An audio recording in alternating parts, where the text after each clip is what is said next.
मैं one nation one election bill के बारे में पूरे दावे के साथ ये कह रहा हूं कि प्रधानमंत्री नरेंद्र मोदी जी को हृदय से धन्यवाद। हमारे देश में बाकी कुछ कम हो ज़्यादा हो, एक चीज़ लगातार चलती रहती है। 5 साल 12 महीने अगले चुनाव की तैयारी।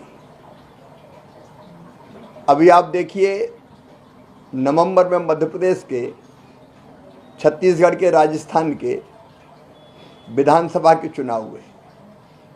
4 महीना बाद लोकसभा के चुनाव हुए। वो चुनाव खत्म नहीं हुए कि हरियाणा, जम्मू कश्मीर, महाराष्ट्र, झारखंड के चुनाव शुरू हो गए और अभी सांस भी नहीं ली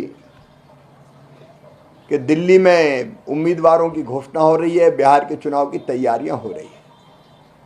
ये बार बार होने वाला चुनाव देश की प्रगति में सबसे बड़ी बाधा बन गया है। ये विकास के लिए बाधा है, ये जन कल्याणकारी योजनाओं को रोकता है। सारे नेता, चाहे प्रधानमंत्री जी हों, केंद्रीय मंत्री हों, राज्यों के मुख्यमंत्री हो, सांसद हो, विधायक हो, सब चुनाव की तैयारियों में लगे रहते हैं। जिन राज्यों में चुनाव नहीं होता, वहां भी दूसरे राज्यों के कार्यकर्ता जाते हैं, नेता जाते हैं, और केवल नेता और कार्यकर्ता नहीं जाते, ऑब्जर्वर बन के दूसरे प्रदेशों के अधिकारी वहां पहुंचते हैं। आचार संहिता लागू हो जाती है। आचार संहिता के कारण 3-3, 4-4 महीने कोई काम ही नहीं होते हैं। अब मध्य प्रदेश जैसे राज्यों में लोकसभा और विधानसभा चुनाव अलग अलग होते, 1 साल कोई काम नहीं होता। और फिर जब चुनाव होते हैं तो चुनाव में खर्चा भी होता है।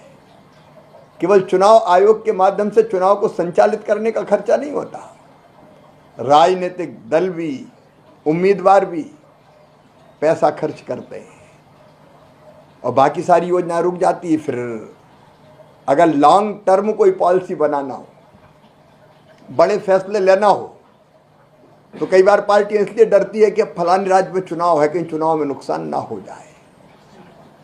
तो लगातार चुनाव बाधक है देश की प्रगति में, बाधा है जन कल्याण में। और ये कब शुरू हुए?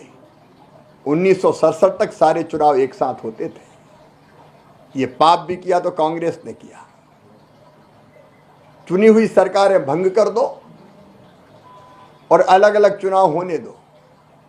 कपड़ों की तरह सरकारें बदलती रही कांग्रेस की केंद्र सरकार, इसलिए चुनाव अलग अलग समय पर हो गए।